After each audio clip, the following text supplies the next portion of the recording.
Hello, David here, and in this article we're going to cover how to create a child theme.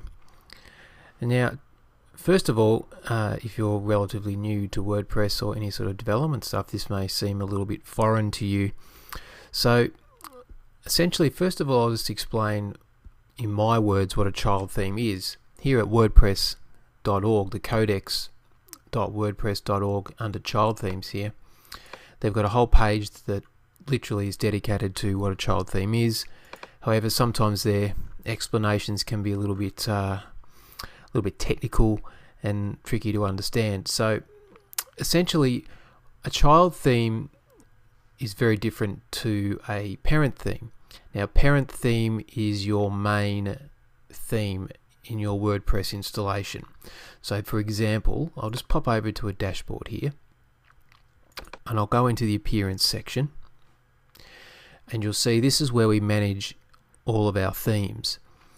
And currently I have the 2012 theme activated in this installation of WordPress, and I'm running this installation locally on my computer here using MAMPs. And one of the main reasons people would create a child theme is for the purpose of doing editing and changes to the theme itself.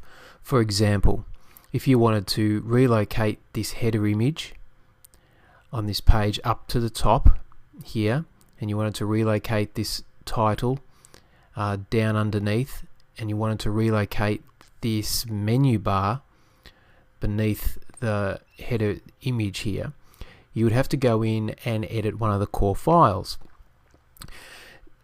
Without using a child theme though, and if you just go into the main core files, and I'll show you those now, this is my local installation of WordPress, and if we go into the content, WP content, and you'll see there's a folder here called themes, and I've got the 3 themes here installed.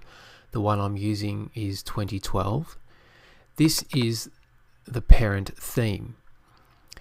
If I go into any one of these files here, like the style sheet or the header PHP file, which is the file that controls this header part of the WordPress that you're looking at now, if I just go and directly edit that file in here without creating a child theme, what would happen is if there's an update to the 2012 theme, for example, and WordPress created an update, and there's an update here, and I went in and updated that 2012 theme to version, let's say for example they created version 1.2, and I updated that, what would happen is all those edits that I've made to the core files in the primary parent theme would most likely be overwritten, and then all the changes I've made to my site would disappear.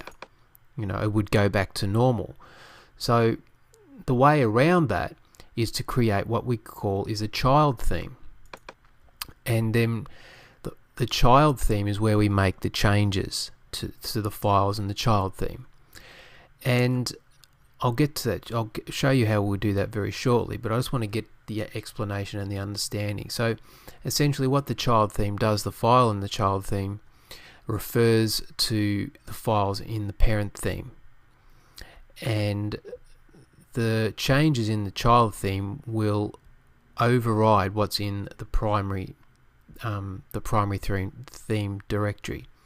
So for example, if I have a style sheet in my 2012 child theme folder and I edit some styles in that, it will override the style in the parent theme, the 2012 parent theme. So if we have a look here, this is the parent theme here for 2012, and in here I've got all my files.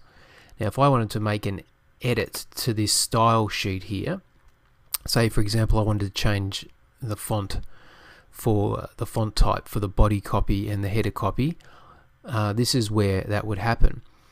However, if I create a style sheet in the child theme folder and make a change to the type the font type and the font styles in that sheet, it will override this particular setting in here in the parent theme.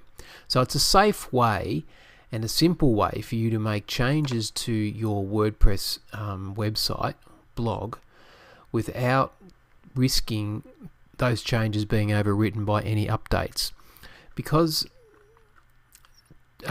this particular theme here is a quality theme. Obviously it's a great quality theme and meets all the standards because it's WordPress has created it. However, there are other themes out there which are free themes which aren't always built to the same quality and standard as the WordPress theme itself, which is the ones created by WordPress. And in those cases you may not find that there are any updates because they're just created once, and the developers who develop those free themes don't really support them all that well with future backup. So if you did, however, go in and make changes to those themes without using a child theme, then the likelihood of there being any problems is very unlikely.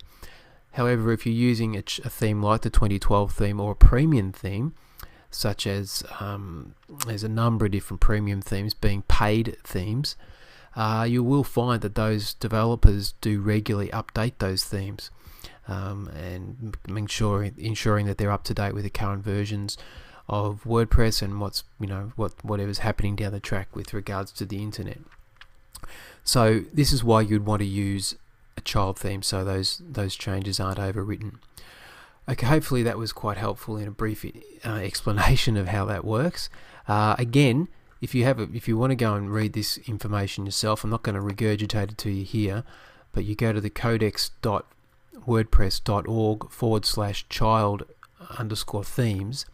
It gives you quite a detailed information about what the child theme is, how it all works. But in this next video, I'm going to take you through I'm going to show you on the screen how to create that folder, how to create that child theme, and get it working. So I'll leave this video here and we'll get going and do that in the next video.